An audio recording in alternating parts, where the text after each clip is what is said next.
All right. Good. We're still afternoon, right? Good afternoon. Good evening. Bonjour tout le monde. Let me just before I start. I would like to just pass on my appreciation, the appreciation of the entire Canadian delegation to our Malaysian hosts, particularly Dr. Ibrahim, the Prime Minister, for an extraordinary group of meetings, extraordinary hospitality, which is going to continue for the next few hours this evening. You know, from our perspective, a highly productive few days at the ASEAN Summit here in Kuala Lumpur. I've been joined by a delegation, including our Minister of International Trade, and we have focused on building new partnerships and unlocking new economic opportunities that will benefit Canadian workers and their businesses. Nous sommes réunis ici à un moment à la fois crucial et rempli d'opportunités. Le monde est devenu plus dangereux et divisé. Le système de commerce mondial est en train de changer de manière fondamentale. L'évolution technologique et la transition énergétique s'accélèrent à un rythme sans précédent. L'ancien ordre mondial est revenu. Et même si le Canada a prospéré dans ce système, nous savons que la nostalgie n'est pas une stratégie. C'est pourquoi nous traçons une nouvelle voie à suivre pour notre pays. On November 4th, our government will table the first federal budget, our first federal budget. And that'll be our plan to protect our communities, our borders, our way of life. Our plan to build a stronger economy where everyone has a chance to get ahead. And our plan to empower Canadians with new opportunities, better careers, and a lower cost of living. Central to those missions is our intention to double our non-U.S. exports over the course of the next decade. That alone will generate $300 billion in more trade, new orders for Canadian resources, Canadian industries, and Canadian expertise. I chose my summit for my first visit as Prime Minister to Asia because the Canada-ASEAN relationship is full of potential. This is a region of nearly 700 million consumers with a market worth over $5 trillion. It's already Canada's second largest trading partner with over $260 billion in two-way merchandise trade alone. Yet, even at those levels, it still only represents about 10% of our exports.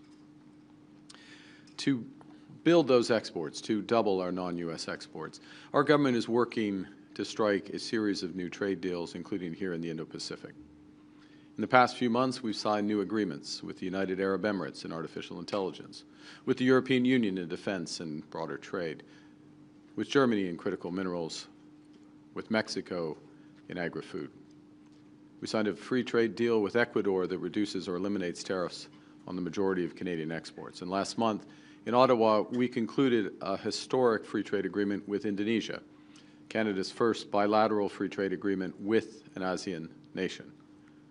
This week in Kuala Lumpur, we agreed to accelerate progress on a new Canada-ASEAN free trade agreement, targeting completion of that agreement next year.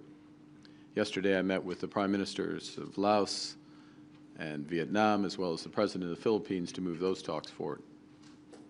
Now, that deal would add about $1.5 billion to our economy, giving Canadian workers and businesses greater access to this fast-growing market. In fact, probably, arguably, the fastest-growing market in the world. And would create jobs for Canadian workers in sectors ranging from critical minerals to clean tech, agri-food, aerospace, and advanced manufacturing, all while lowering prices for Canadian consumers on goods like electronics and clothing. In addition, President Marcos of the Philippines and I agreed yesterday to launch talks on a new free trade agreement between our two nations, again with the goal of concluding that agreement next year.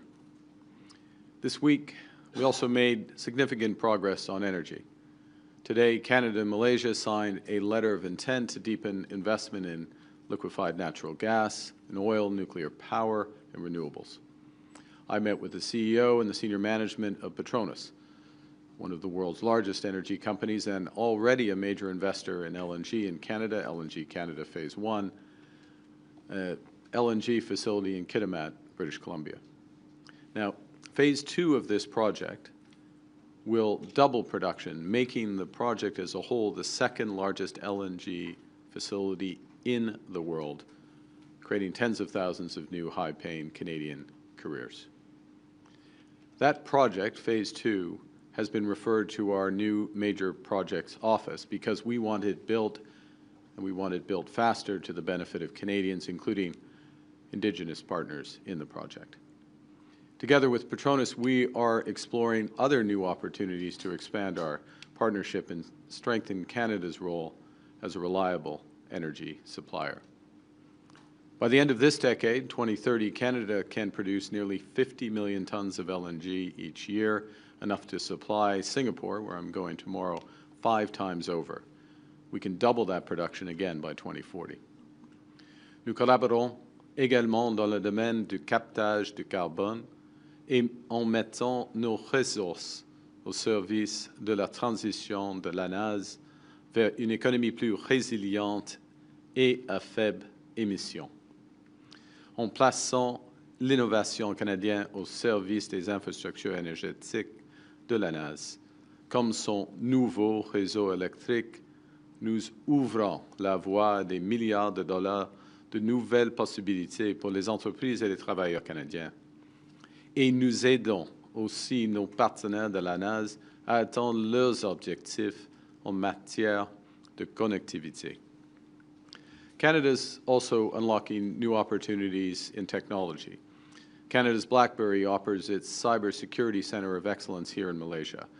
And we announced an investment to expand that center into an international hub for cyber intelligence and security innovation, something I discussed this afternoon with Prime Minister Ibrahim. Today, I visited CAE, with whom Malaysia Airlines has just signed a deal to purchase another Canadian-built flight simulator. And I met the CEO of AirAsia yesterday about a potentially large order for A220 planes designed and built in Quebec. These are the kinds of partnerships we will keep building because Canada has what the world wants: world-class talent with expertise in clean technology, artificial intelligence, life sciences, and quantum computing. We're the world's number one destination for master's degrees and doctorates. We have the most educated workforce in the world. We're an energy superpower with the 3rd largest reserves of oil and the 4th largest reserves of natural gas. We have an 85% clean grid, which we can readily increase by another 50% to power clean manufacturing, clean AI infrastructure, and the electrification of our sustainable economy. We have deposits of over 34 critical minerals, and we're amongst the top 5 producers for the 10 critical minerals most essential for the world's energy transition. Over the next 5 years, we will be quadrupling our defense industrial spending, strengthening our role in collective security and creating new careers in our defense and associated industries. Next week, Canada's Defense Minister will be in the Philippines to deepen our cooperation with Southeast Asia, expanding access for the Canadian Armed Forces for training and joint operations in the Philippines, strengthening our shared commitment to regional stability. The combination of these economic strengths and the budget strategy I referenced earlier, our budget strategy to spend less so that Canadians can invest more, will give investors confidence to build more in Canada. It will give innovators the stability they need to take risks in Canada. And it will reinforce the reasons the world has to trust Canadians as reliable partners. Le Canada a ce que le monde veut. Le Canada a ce dont le monde a besoin. C'est à nous de vendre au monde ce que le Canada a à offrir. Selling our products to the world is a Team Canada effort. Federal ministers are working hard, securing deals and building relationships across Asia. Premiers from British Columbia, Alberta, Saskatchewan, to Newfoundland and Labrador and Prince Edward Island are leading trade missions across the region. Demain, je me rendrai à Singapour pour rencontrer le Premier ministre Lawrence Wong, ainsi que les grands investisseurs pour renforcer la coopération dans les domaines du Contingency et de la technologie. Et plus tard cette semaine, je vais participer au sommet des dirigeants de l'APEC en Corée du Sud pour poursuivre ces progrès et resserrer nos liens dans les domaines de l'agriculture, de la défense et des minéraux critiques. To finish, to quote our host, Prime Minister Ibrahim, the old world order is disappearing and a new one has yet to emerge. Times like this, it's time to be bold, because how we respond will shape Canada's path for decades to come. By making generational investments at home and by building deeper partnerships abroad, we will build Canada strong. And with that, I'd be happy to take your questions. Thank you, Prime Minister. We're now going to begin with questions from the Canadian delegation. First question, première question, Sarah. Hi, Prime Minister. Sarah Ritchie with the Canadian Press. Have you had any contact with President Trump since Thursday? I have not. Given that President Trump said today on Air Force One, I don't know if you heard this, but in the last hour he said he doesn't plan to meet with you for a long time. Is it worth continuing to pursue a discussion, a meeting, a phone call with him at this point? I didn't see the comment. Look, we stand ready to sit down with the United States, myself with the President, my colleagues with their colleagues, when the U.S. is ready to sit down. We had made considerable progress on a supplement to the trading relationship that we had, considerable progress in the areas of steel, aluminum, and energy, associated areas as well. And as I just said, we're ready to sit down when they are ready to do that. If they're not ready to do that, as those comments indicate, then we were always going to do these things, to be clear. We're going to first and foremost build our economy, build it with generational investments, and you will see that not just the scale of the ambition, but the speed with which we put that into effect in the budget on November 4th, and continue to do what we've been doing over the course of the last few days and over the course of recent months, which is to build those other partnerships and deepen those other partnerships on which we're getting very much traction. Thank you. Next question, Murray. Hi, Prime Minister. Murray Brewster with CBC News. President Trump says he's canceled these trade talks because he's upset about the Ontario government ad. We've heard from the Business Council of Canada and even some of President Trump's own advisors who suggest the frustration with Canada runs deeper. So is this about the ads or is this about something else? Well, look, as I say, and there were a series of very detailed, very specific, very comprehensive discussions, negotiations on the areas I just listed to in response to the previous question, up until the point of those ads running. First point. Second point, I would suggest you take the President at his word for his reason. And that is the reason why, from the perspective of the federal government, which I'm responsible, we stand ready to pick up on those discussions when the United States wishes to pick up on those discussions. So those in the room, those exchanging term sheets, those having the discussions about specific areas where we can make mutual progress to the benefit of workers and businesses and communities in our respective countries had been making progress. Those ads came. The President had the reactions which you have seen, made the decisions that he has made, which, you know, those are his decisions to take, and we're in the situation we're in.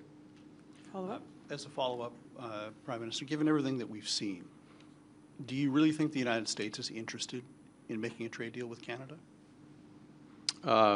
Look, we are their second largest trading partner. We provide a series of essential goods for their economy. We are one of many providers, but we provide in some areas essential goods for their economy. And we create more room for them to do other things. I'll give you an example. If you look at Canadian exports of aluminum to the United States, and aluminum is bauxite and energy. I mean, there's a little more to it, but can simplify it to that. The embedded energy in the Canadian aluminum exports, which provides 60% of the aluminum to the U.S. market, is the equivalent of the energy of 10 Hoover dams in the United States. Now, is the best use of that scale of energy, creating that scale of energy to make aluminum in the United States, as opposed to continue to foster and power the AI revolution, which the U.S. is leading, or power homes and others. I mean, these are decisions for the United States to make.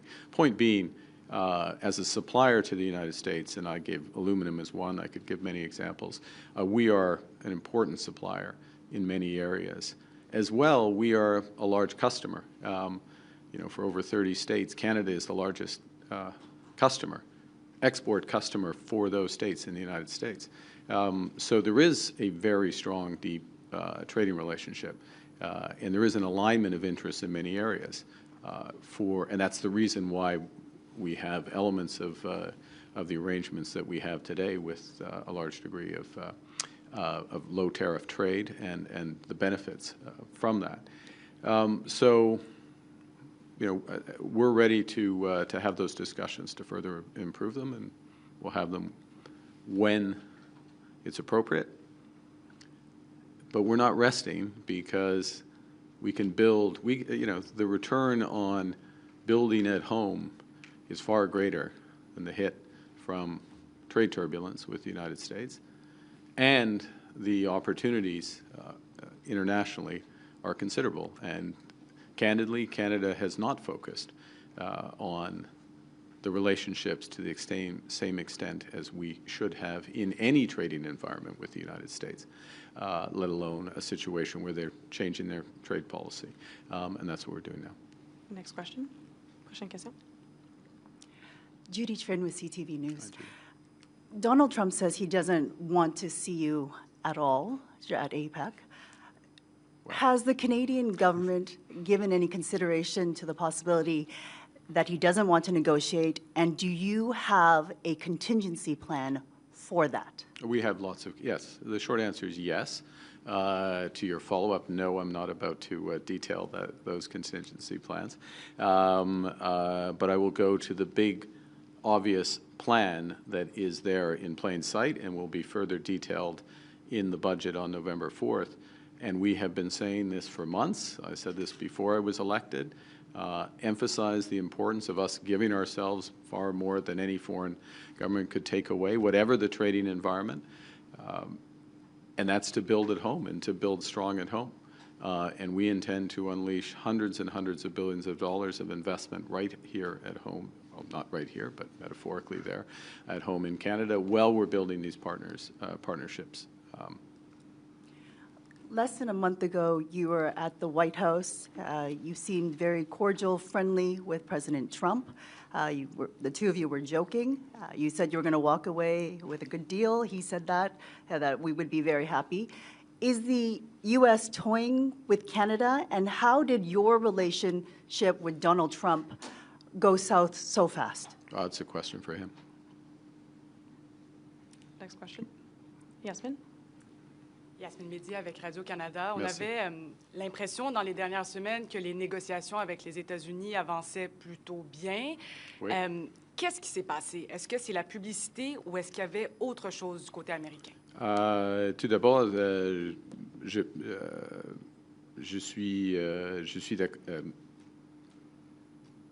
reconnais votre description. On fait de progrès dans les négociations, des progrès détaillés, des progrès constructifs, des progrès approfondis en ce qui concerne l'acier, l'aluminium, l'énergie, d'autres secteurs alliés. Et ce n'était pas fini, c'est évident, ce n'était pas fini, mais on était près d'un accord. Okay? Ensuite, il y avait les publicités. Et tout est changé, où la position du gouvernement américain a changé. Ça, c'est évident. Ce n'est pas plus compliqué que ça. Follow-up. Par rapport à M. Ford, j'aimerais savoir, est-ce que vous lui avez demandé de retirer diversification strategy, climate competitiveness strategies, which will help for all of this. So that's the focus of the reaction. I mean, obviously, we will protect markets if we see big asymmetries in terms of access, but it's not a decision for today. Follow-up? And you know, the end of these talks, which you've described as being serious and constructive for what seems like a capricious reason, does this underscore that, is there any value in trying to negotiate something with the Trump administration? Is its word worth anything? Look, I think that yes. I mean, the short answer is yes. There is value. There's tremendous value in those negotiations. We've seen the U.S. administration has made a series of commitments and agreements that is stood by. Some of those have been in the peace and security area. Some of them have been on the trade side. But just to be absolutely clear, we represent Canada. We are going to fight for Canadians. We are only going to agree to a deal through a negotiation that is in the best interests of Canadians. They are working in the best interests of Americans. There are places where those interests are aligned and they overlap, and we can have a deal. But we're not going to accept something that is not in the best interests of Canadians, and they understand that. Next question, Mackenzie.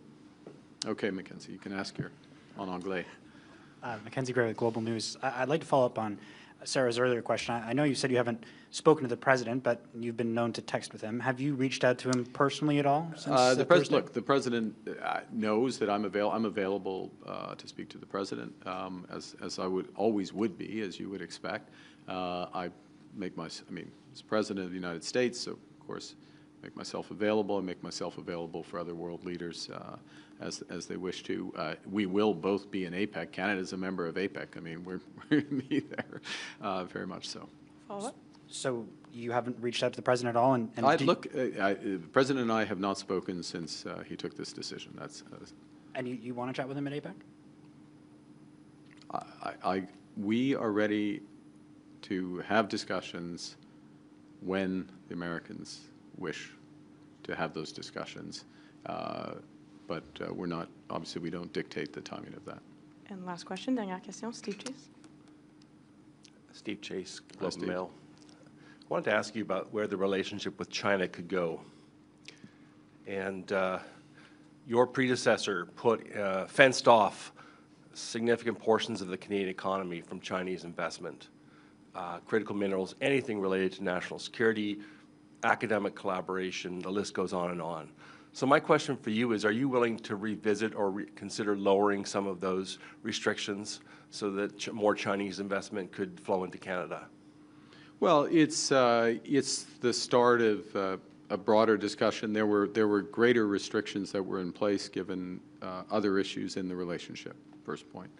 Secondly, there needs to be a resetting of expectations, or we're in the process of a resetting of expectations of where the relationship can go, the extent to which we have different systems, where the relationship can go and where it won't go. And that's part of the discussion that has begun. I think what is absolutely clear is that a relationship, for example, where there are extreme restrictions on travel between our two countries is an unusual place for the Canadian-China relationship to be, given the history of the relationship, given the long history of travel between our two countries. That is one example. It's a very obvious example that progress can be made. There are issues, as people well know, in agriculture, for fishery goods. There's issues in manufacturing and others. And we will explore what we can build on. You know, relationships rebuild over time when they have been when they have changed for the worse, and so we have a lot of areas on which we can build. And look, last point, which is that This is our second largest trading partner. This is the second largest economy in the world. This is one of the most influential actors in terms of the global system, such as it is. And it is a country with whom we had no senior level contact for 7 years until I met Premier Lee in New York. So we're starting from a base, and we can move quite substantially. We're starting from a very low base, and we can move quite substantially before we start to get to sensitive areas. Would you like to, or is a free trade agreement with China out of the question? And if you could, would you drop EV tariffs against? I look forward to the discussions with President Xi, and they're about much broader set of issues than trade, and we'll be in better position to start answering questions like that as the relationship evolves and deepens. So we don't go in. There's no preset offer issue. This is the difference between relationship and transaction. We're starting relationship, building up the relationship on that. Thank you. This puts an end to our press conference. C'est ce qui met fin à notre conférence de presse. Merci. Merci beaucoup. Merci. Thank you.